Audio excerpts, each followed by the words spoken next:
Lo que a mí me gusta de la poesía también me gusta en la narrativa. O sea, en el fondo no fue un cambio tan drástico, sino que la intensidad, la emoción, los recursos poéticos yo creo que pueden ser aplicables a la hora de explicar una narración, huyendo un poco de las descripciones de las escenas y más en las cosas, los detalles o lo que te puede generar, las metáforas, los juegos. En principio para mí era importante, o sea, lo que quería era eso, intensidad, emoción, que fuera un relato directo y eso la poesía me servía. En cuanto a los clichés, como lector me desagrada mucho saber lo que va a pasar, entonces bueno, intentas en la medida posible, a pesar de que gestionas historias siempre muy parecidas, evitar eso, evitar que el lector no sepa que por esa puerta va a entrar alguien, ¿no?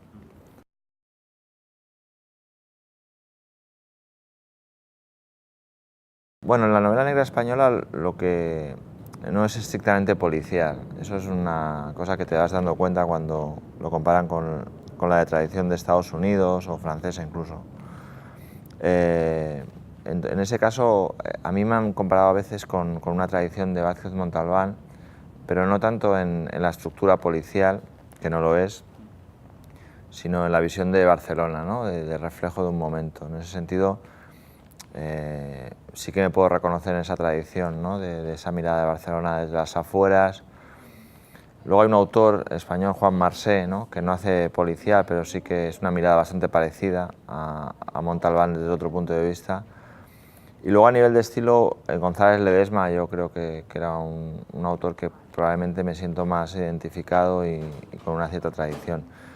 Y luego Julián Ibáñez, yo creo que es un escritor que estamos es un escritor ya veterano, pero que estamos en cierta manera hablando de esos personajes que están siempre fuera de foco, ¿no? que nunca han tenido la oportunidad de ser alguien. Yo creo que esas serían la tradición un poco que me puedo insertar. Para cuando escribes nunca tienes la conciencia de estar metido en esto. Yo, por ejemplo, un cartel siempre llama dos veces es una novela en la cual, si fuera española, te diría, mira, pues yo estoy un poco ahí, ¿no? En esas atmósferas en las que los personajes pueden hacer cualquier cosa.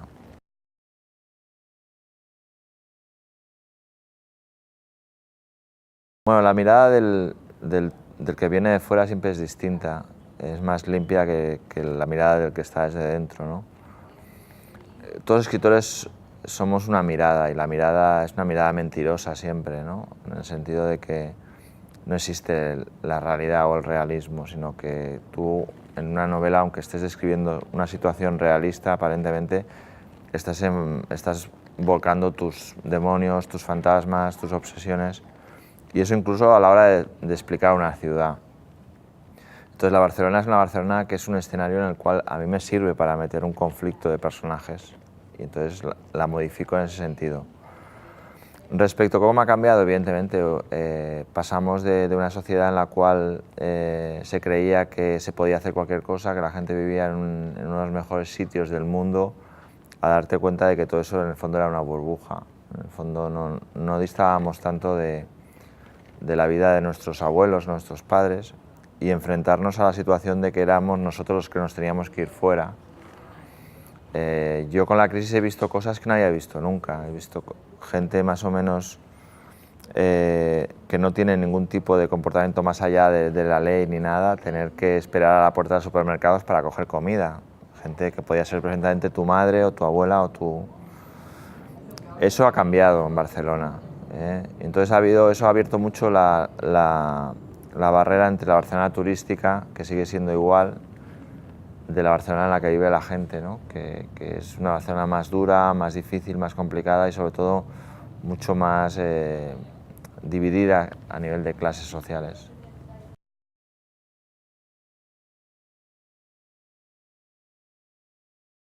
Yo la emigración la quise mirar alejada del buenrollismo, es decir, de todo lo fantástico, viva la mezcla, todo es maravilloso, cuanto más seamos mejor.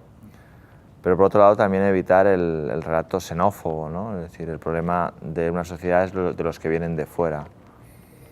Yo me crié en una sociedad donde había gente de todos sitios con mucha naturalidad y había gente de muchos sitios que me caía bien y gente de muchos sitios que me caía mal. Entonces, lo que quise explicar es que todos tenemos que convivir, pero y está bien que haya gente de todos sitios porque eso hace que las sociedades no se queden, no se queden en una cierta sociedad bloqueada, ¿no? Pero que eso que genera conflictos de convivencia, de maneras de ver la vida, de religiones, de lenguas, de eso. Yo no quería obviar eso. O sea, yo no quería que a la hora de escribir yo, si el protagonista era un magrebí, no le diese el papel de personaje negativo porque fuera magrebí. Si en mi historia era magrebí, era magrebí. Y al revés, es decir, tampoco quería dar el hecho de que los personajes que fueran de Cataluña pues fueran los que vivían mejor, porque también existe la idea de que la gente que en Barcelona hay gente que lo está pasando muy mal, gente del país de toda la vida, ¿no? Quería una mirada que no fuera políticamente correcta, y en este sentido, porque era la mirada que estaba en mi barrio, tampoco era mucho más distinto.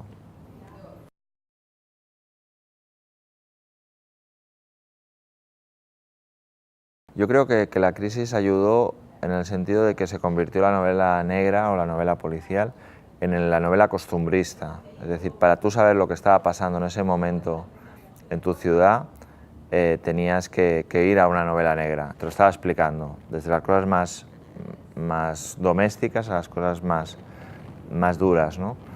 En ese sentido sí creo que ayudó. Pero yo creo que también ayudó en el sentido de que la novela negra siempre, al no ser un género muy prestigioso a nivel crítico, siempre ha tenido en cuenta al lector.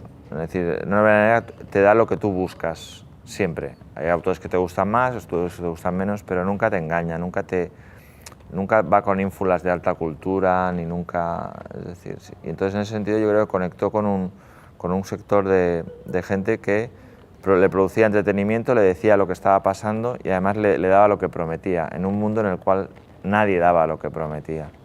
Yo creo que eso todo intervino, pero también hubo una jugada que salió bien, que fue la jugada de Milenio, la jugada de Larson.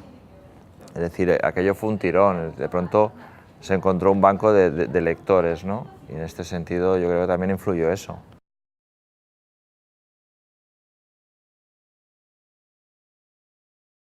Bueno, en los últimos años casi no trabajo de abogado, o sea, tengo un despacho, pero digamos que lo que siempre quise fue ser escritor. Yo hice la carrera de abogado porque había una chica que me gustaba que hacía la carrera de abogado, o sea que esa fue toda mi vocación. Pero lo que sí que es verdad es que trabajando de abogado, yo trabajaba de abogado penalista, conectas mucho con un cierto sector de la sociedad que si no, no verías. Gente que está viviendo con casi nada, gente que vive en el presente inmediato, es decir, que no tiene ni lo que va a hacer mañana ni lo que va a hacer esta noche y que sobrevive. Gente que crea lazos de afecto, lealtades, amistades, odios, a pesar de que el mundo no les da nada, o sea, ellos no pueden esperar nada del mundo. Y yo creo que eso me sirvió para una mirada con un aspecto de esos personajes, ¿no? O sea, yo no los trato, o sea, no hago Walt Disney cuando hablo de ellos, pero creo que hay una especie de mirada compasiva, que eso es estar con ellos y ver que en el fondo tampoco son muy distintos de la gente que hemos tenido más suerte o que hemos hecho en la partida, hemos jugado mejor las cartas.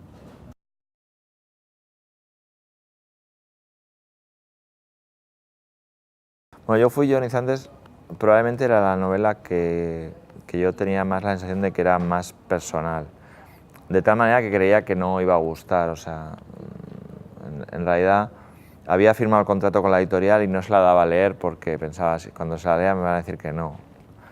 Era más personal en el sentido de que yo abocaba lo que significó para mí la música. Yo vivía como muy aislado en un barrio, en una familia, en un mundo en el cual tenía la sensación de que no encajabas. Y de pronto un día te encuentras con la música, en el cual hay una canción de alguien que ha compuesto y cantado hace 15 años o 3 a 300 kilómetros o 500 kilómetros de ti, que en cierta manera te conecta de alguna manera, te dice que no estás tan solo, que no eres tan raro.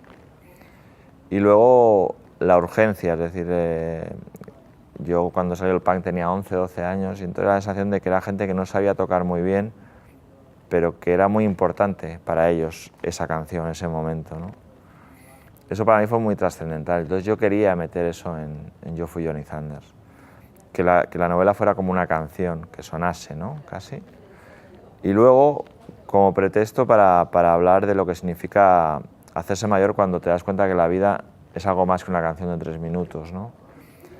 Cuando las cosas aparentemente no importan tanto como tenías 15 años, ni los amigos, ni las canciones, ni el amor, ni el deseo, ¿no? Todo es ya muy rutinario, muy aburrido, ¿no? O sea, ni deseas igual, ni te desean igual, ni te entusiasman tanto las cosas. Ese era un poco el escenario, entonces lo que hice fue un poco el relato del pistolero que vuelve al pueblo, es decir, el personaje Francis, Mr. Frankie, es un músico barcelonés que vuelve al barrio después de haber tenido muchos problemas con las drogas, sin haber triunfado en el mundo de la música, y él pretende hacer las cosas bien, ser una persona normal, ¿no? Se encuentra en un barrio con la crisis, la gente que ha hecho las cosas como debía hacer tampoco está mucho mejor que él. Esa es un poco la idea. Y bueno, en cierta manera era jugar con esas dos cosas y hablar de mi barrio, de mis calles, de mis discos. O sea, yo lo que quería era hacer un libro que no me tuviera que levantar para ver si esa canción la grabaron en el año 73 o en el año 82, ¿no? Y bueno, mira, salió bien como podía haber salido mal.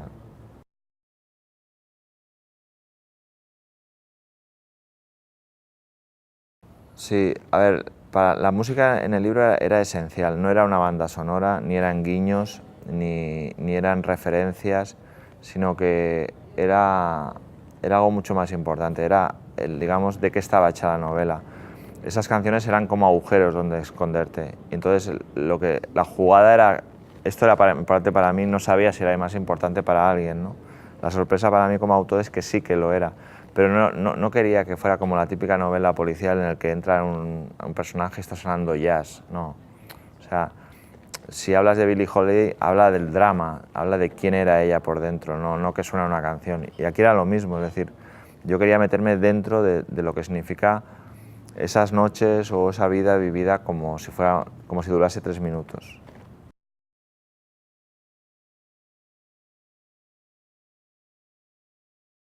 A ver, mi relación con el pasado, yo no soy nostálgico, en el sentido de que siempre he vivido el presente como la mejor época de mi vida.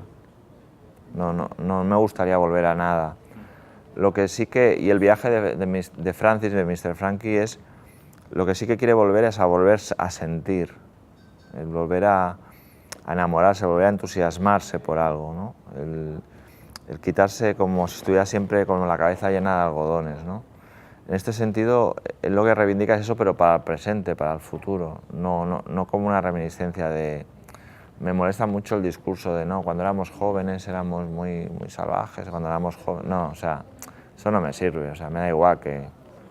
Me importa lo que haces con tu vida ahora, ¿no?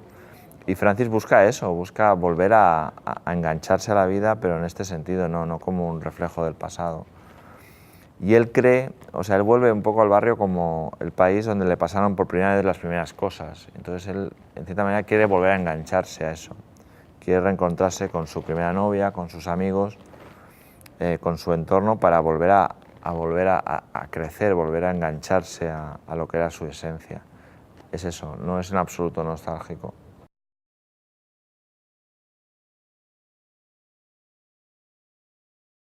Bueno, ahí está un poco el kit de la cuestión, es cómo madurar, cómo dejar de ser un niño idiota y sin convertirte en un hombre idiota, ¿no? Esa es un poco la clave de la vida, en cierta manera. Y sobre todo jugar con los mitos, es decir, si tu padre te abandona a los 3 años para convertirse en una estrella del rock, tú como su hijo pensarás, bueno, que es un héroe, pero igual lo que es un imbécil que no ha asumido sus responsabilidades, ¿no? Y que te está haciendo más daño que otra cosa, ¿no? Cómo gestionar eso yo creo que es la clave de parte de la novela y clave de todas las personas, ¿no? Es decir, cómo podemos no traicionarnos a nosotros mismos, ser leales, pero al mismo tiempo madurar, crecer, ser otra cosa, ¿no? Yo creo que tenemos que ser responsables de nuestros actos, de nuestras omisiones y tenemos que ser capaces de generar cosas, pero para eso hay que decidir.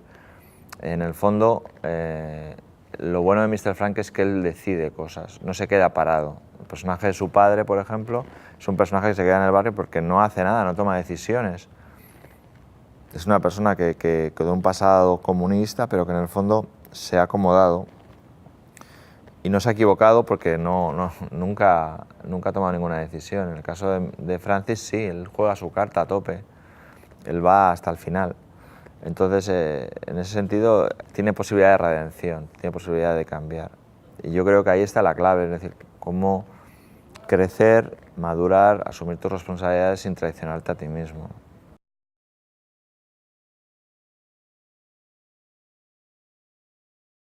Sí, el tema de la paternidad es un tema muy complejo y yo creo que poco tocado en el sentido, es decir, cómo puedes no hacer mucho daño sobre tu hijo, es decir, cómo puedes educarle sin no meterle tus fantasmas, tus miedos y no machacarle, ¿no? Es decir, cuando tú tienes un padre fantástico, maravilloso, en el fondo te está haciendo un flaco favor, en el sentido tienes que tener mucha personalidad para ser otra cosa. Y al revés, si eres un padre pusilánime, un padre que no pinta nada, un padre conformista, en el fondo es todo lo contrario, es decir, te está forzando igual es mi padre, te está forzando a tomar decisiones y a hacer cosas, ¿no? Yo creo que aquí en la novela se plantea las dos cosas en este sentido, es decir, está el padre que siempre ha estado pero que no ha sido una buena influencia para él porque tiene un pasado muy oscuro y porque realmente ha estado siempre pero para impedirle o para rebajarle la altura de sus sueños, para decirle que no lo haga, para decirle que no se atreva. Y por otro lado, la figura del padre que no estuvo, que no asumió sus responsabilidades, que priorizó su egoísmo sobre el de su hijo, ¿no? Las dos opciones no son buenas, pero ¿cuál es la buena? No lo sé, no lo sé. Bueno, yo creo que lo bueno de las novelas es plantear respuestas, plantear respuestas que cada uno se tiene que contestar en cierta medida, pero yo creo que es complejo y es difícil.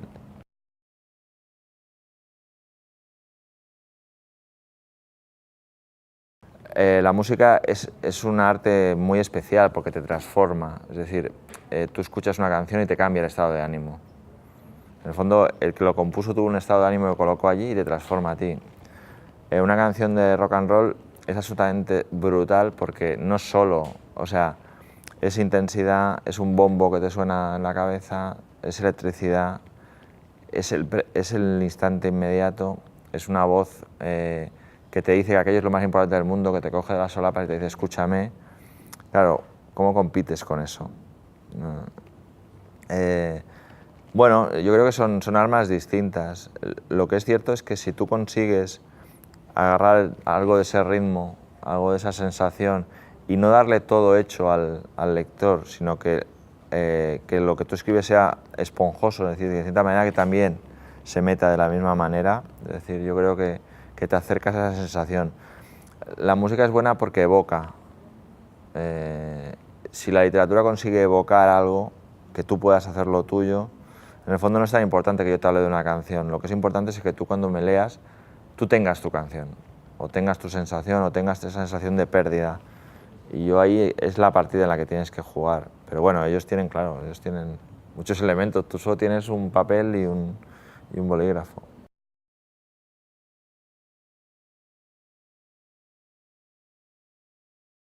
Bueno, yo creo que todas las ciudades son muy parecidas, en cierta manera. Yo, por ejemplo, hablo de Barcelona, pero hablo de un barrio de Barcelona. O sea, yo cuando era pequeño me podía pasar casi un año sin ir al centro de Barcelona. Entonces, mi barrio no creo que sea muy distinto de un barrio de Buenos Aires o un barrio de Montevideo, de Madrid, ¿no? En este sentido, yo creo que lo local, lo anecdótico, en el fondo es lo universal, es decir, cómo te relacionas con tu entorno. Yo creo que nunca es una frontera eso. Yo creo que siempre, en el fondo, la literatura lo que haces es ponerte un traje de otro y te sienta bien o no te sienta bien. Yo creo que no. Lo que me parece que no funciona es que es como si yo, por ejemplo, por llevar 2 días en Buenos Aires, quisiera hacer una novela ambientada en Buenos Aires en cómo os relacionáis vosotros o cómo entráis en un bar o cuáles son vuestras historias. Ahí sí que no funciona la literatura, ahí no hay magia. Si yo hablo de lo que yo sé, tú lo que haces es completarlo con lo que tú sabes y lo que tú vives. Y yo creo que ahí está la clave de la literatura.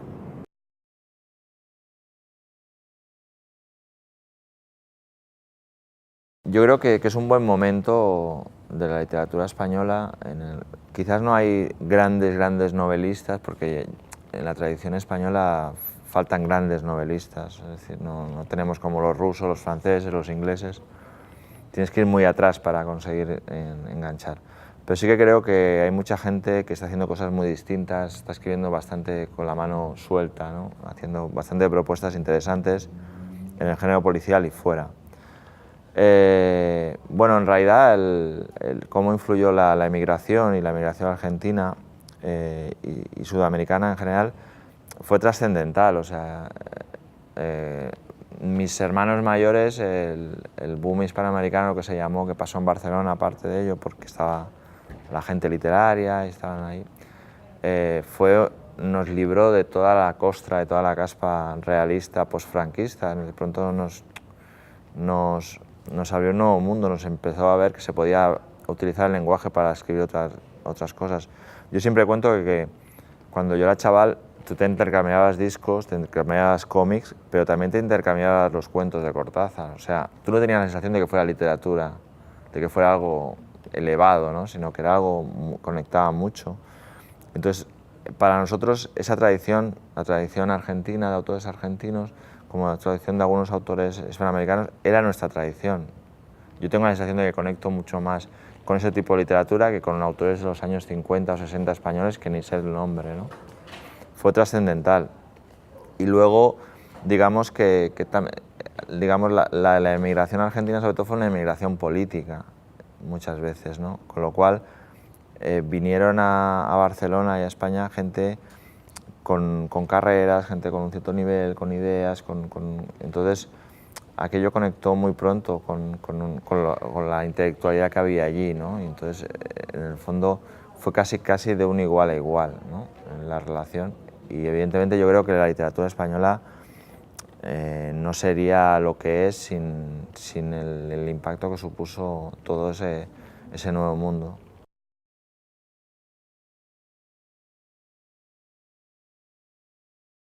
Bueno, en octubre saco en España un libro que se llamará Marley estaba muerto, que es un libro, es una novela rota en cuentos de Navidad, con personajes que pasan, se mueven de un lado a otro. He intentado un poco apurar el estilo, superarlo. Hay algunas historias o capítulos de esa novela contienen sentido del humor y bueno, intento hacer algo distinto. A mí sí me gustaban mucho los cuentos de Navidad, me parecen como tremendos y bueno, no sé, a ver qué tal. La cuestión es un poco siempre es escapar de lo que has hecho antes, ¿no? De lo que la gente espera que vuelvas a hacer, ¿no?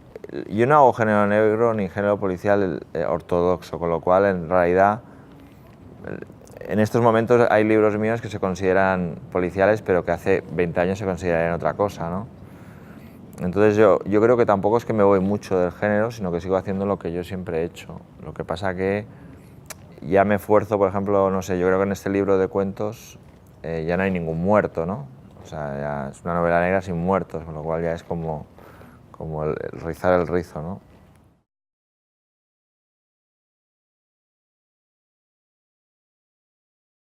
Yo creo que, en cierta manera, con la crisis y con toda la nueva situación, en cierta manera nos hemos dado cuenta de algo, de que estábamos un poco, habíamos generado una trampa perfecta. O sea, después de la muerte del dictador y de la transición, lo que hubo, por rechazo a todo eso y también por una voluntad del establishment, despolitizó la sociedad.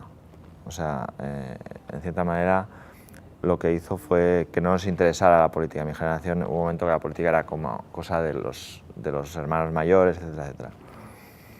Eso conllevó a que dejamos de colaborar, dejamos de estar conectados como vecinos, como sindicatos, como partidos políticos, como todo esto. Con lo cual nos convertimos en consumidores, básicamente. ¿Qué ha pasado? Cuando hubo una crisis nos dimos cuenta de las trampas, de la inseguridad jurídica, es decir, de que en cierta manera cuando quisimos encontrar una respuesta y juntarnos para afrontarlo ante las leyes que los bancos nos echaban de las casas, ante una reforma laboral en el cual no tenías ni la mitad de derechos que tenía un trabajador cuando vivía Franco, es que en realidad lo paradójico era eso, es decir, un trabajador tenía más derechos con una dictadura que con democracia. Cuando te diste cuenta de que tú ya no decidías nada, sino que se decidía en Bruselas, cuando te das cuenta de que el dinero lo utilizaban para rescatar a los bancos, no para rescatar a la gente, cuando quisiste unirte te diste cuenta de que no sabías cómo hacerlo, que te habían roto las cadenas que te juntaban a los... Eso creó una sensación de caos y también una sensación de rearme ético, en el sentido de que nos fuimos generando desde las células pequeñas de barrios, vecinos, entidades, plataformas que en cierta manera han conseguido que la alcaldía de Barcelona y de Madrid esté en manos de partidos que en el fondo son plataformas de izquierdas, vecinales y ciudadanas. Pero evidentemente no existe una voluntad política de cambiar las leyes, seguimos igual de inseguros, o sea, la gente tiene más trabajo, los trabajos son de peor calidad, nadie puede pensar en el futuro, las generaciones de nuestros hijos ya están pensando en dónde irán a trabajar fuera de España. Pero seguimos con el tic de ser consumidores, es decir, en el fondo uno tiene la sensación de que cuando las cosas vayan un poquito mejor y la gente se pueda cambiar el auto, se pueda cambiar la televisión, volveremos a caer en los mismos vicios. Y luego llevamos mucho tiempo de un gobierno de derechas, en el que han hecho muchas cosas, no sé, allí afectó mucho, por ejemplo, lo que pasó con el juez Garzón, por ejemplo, ese tipo de sensación de que no te puedes enfrentar con los poderosos de verdad. Es decir, puedes hacer caer a un alcalde o un presidente de gobierno, pero no puedes hacer nada contra los que mandan de verdad, contra las fuerzas económicas, las fuerzas, las empresas. En realidad ellos deciden lo que tu vida, y eso sí que ha sido un despertar y no sabemos, yo creo que actualmente no sabemos cómo luchar contra eso.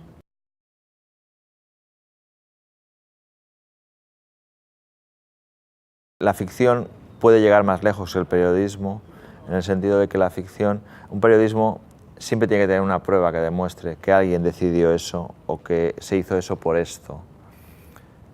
Aunque lo sepas, aunque el periodista sepa que es verdad, que se firmó que ese bosque lo cortaran para hacer una urbanización para ricos, si no puedes demostrarlo, no puedes publicarlo, no puedes decirlo. La ficción sí que sirve para, a base de mentiras, llegar a la verdad. Es decir, en este sentido, te enfrenta, te hace un espejo y te dice las cosas pasan así, esto pasa así. Pero se queda ahí, es decir, el lector de novela negra y el escritor de novela negra es un escritor, no es un revolucionario, no sale a la calle con un libro de Ionesbo y empieza a quemar containers ni a quemar coches, es decir, no, dice, ah, sí, es verdad, los de siempre ganan, yo soy un mero instrumento, vale, y ya está, te pones la tele o te sientas, te coges otro libro, ¿no? Entonces sí que funciona como denuncia, pero nos quedamos ahí, yo creo que no significa mucho más. Y luego yo creo que por parte de muchos escritores de novela negra, novela policial, es muy cómodo sentirse muy progresista, muy de izquierdas, muy denunciando, pero luego cuando vas a votar estoy convencido que votan otras opciones y que su vida en el fondo son unos burgueses que lo que quieren es estar bien colocados en el mundillo literario para conseguir un premio, para publicar bien, o sea, en el fondo es una cierta hipocresía, ¿no? Es decir, es como manifestarte en contra escandalizado porque hay migrantes que vienen en pateras, en barcos y se ahogan, pero luego votar a un partido que lo que hace es poner muros, ¿no? Pues yo creo que hay mucho de eso también.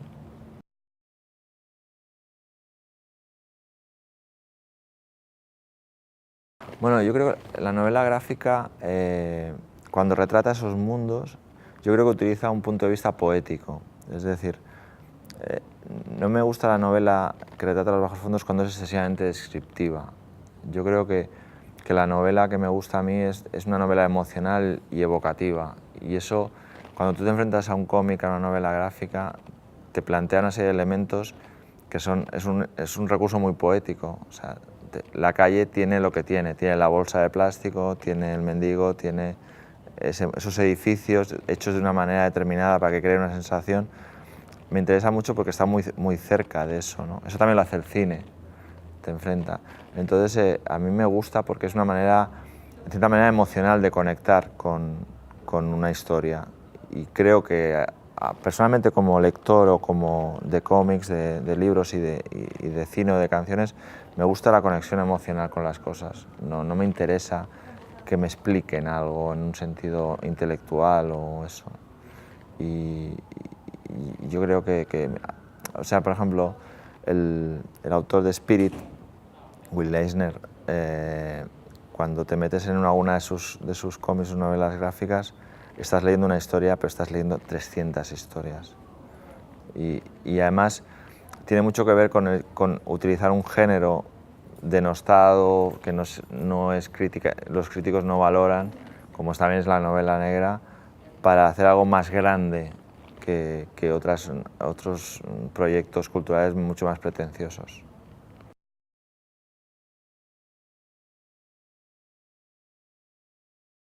Bueno, porque en el fondo yo entiendo mucho más a la persona que vive el día a día y que no tiene recursos para enfrentarse contra... O sea, entiendo mucho más el personaje anónimo que quiere ser protagonista de algo un día que cómo funciona la cabeza de un policía. O sea, no puedo entender por qué alguien se hace policía. No digo que no esté bien, pero no puedo entender cuál es el mecanismo, ¿no? Tampoco puedo entender el mecanismo del abogado como personaje literario en el cual o crees en la justicia y te enfrentas al sistema. Me parecía un planteamiento muy norteamericano, pero en el fondo me salvo yo y me enfrento a eso, ¿no? Me parece muy realista. Y por otro lado tampoco me interesaban las pesquisas. O sea, a mí me interesa qué pasa por la cabeza de la gente, qué puede hacer una persona normal en circunstancias que no son normales y qué serías capaz de hacer en unas condiciones, qué sería capaz yo. Es decir, yo sería capaz de matar al marido de mi amante si me quedo con ella. Bueno, sí o no, no lo sé. Pero ahí está la novela, en esos mecanismos, en la impunidad, eso. Entonces, en mis novelas no aparecen policías, porque no me interesan. Pero en el barrio donde viví tampoco habían policías, la gente se sabía comportarse o no, y lo solucionabas tú, ¿no? Es decir, no. Entonces, no tuve nunca esa tentación porque no me interesa, y tampoco sabría hacerlo bien.